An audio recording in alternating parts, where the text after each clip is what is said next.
महानगरपालिका हे electrical vehicle घेणार का ऑलरेडी? आता ऑलरेडी आपल्याकडे महानगरपालिकेकडे इलेक्ट्रिक व्हेकल आहेत, त्यामुळे नवीन घ्यायचा असा कुठल्याही पद्धतीचा प्रस्ताव नाहीये. फक्त त्या ज्या इलेक्ट्रिक व्हेकल्स आहेत तर त्या लोकप्रतिनिधी जे येणाऱ्या काळामध्ये क्षेत्रीय कार्यालयाच्या अंतर्गत जे लोकप्रतिनिधी अध्यक्ष होतील किंवा सभापती होतील तर त्यांना आम्ही शिफारस करू किंवा त्यांनी इलेक्ट्रिक गाड्या वापराव्या, म्हणजे ते ज्यावेळेस त्यांच्या कार्यक्षेत्रात फिरत असतात तर तिथल्या नागरिकांना ते प्रोत्साहनात्मक होऊ शकतं. त्यासाठी तो तसा विषय आज आम्ही केला होता. काही पदाधिकाऱ्यांच्या सुरक्षेसाठी 75 लाख रुपये खर्च करायला 75 लाख सुरक्षा कर्मचारी, तसं तो विषय आज अजेंड्यावरती होता, परंतु तो विषय आम्ही दफ्तरी दाखल केलाय. तो विषय नामंजूर झालेला आहे.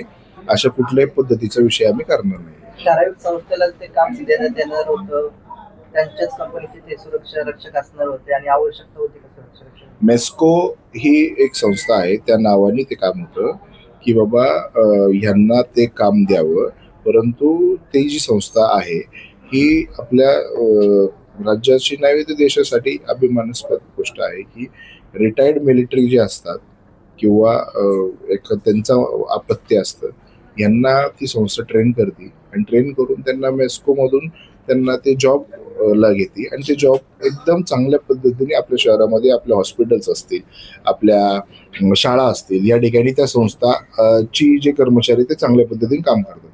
त्यांच्यातलेच काही जणांना प्रशासनाने तो विषय ठेवला होता की सुरक्षा कर्मचारी म्हणून द्यावं, परंतु माझं त्यांना सुरक्षा कर्मचारी एखादा रिटायर्ड मिलिटरी असावा असं तो सुरक्षा कर्मचारी पदाधिकाऱ्याचा असण्यापेक्षा ज्या ठिकाणी त्याची गरज आहे, हॉस्पिटलला गरज आहे, शाळेला गरज आहे, तो तिथंच असावा अशी माझी भूमिका होती. त्याच्यामुळे दुसराच विषय त्यांचा अजून एक होता नाट्यगृहाचा, की नाट्यगृहाला देखील पब्लिक जास्त असतं तर त्या ठिकाणी देखील आवश्यकता तिथं भासली म्हणून प्रशासनाने ठेवला.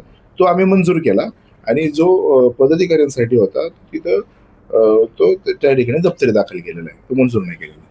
पावसाळा येणार आहे तोंडावर, तर 2-3 वर्ष झालं पूर परिस्थिती निर्माण होत आहे चिंचवडमध्ये, तर आता ते होऊ नये म्हणून आपण काय करणार? मागच्या 2 आठवड्यापूर्वीच्याच मीटिंगमध्ये आम्ही नाले साफसफाई आणि ज्या ज्या ठिकाणी सॅक आहे रस्त्याचे त्या रस्त्याच्या सॅकमध्ये ज्या ज्या ठिकाणी पाणी साचतं त्या त्या ठिकाणची पाहणी करून अहवाल तयार करून तिथे त्वरित ॲक्शन घ्यायला सांगितलेले आहे. एक त्याच्यापैकी 5-25% काम पूर्ण देखील झालेलं आहे, परंतु 60-70% काम बाकी आहे.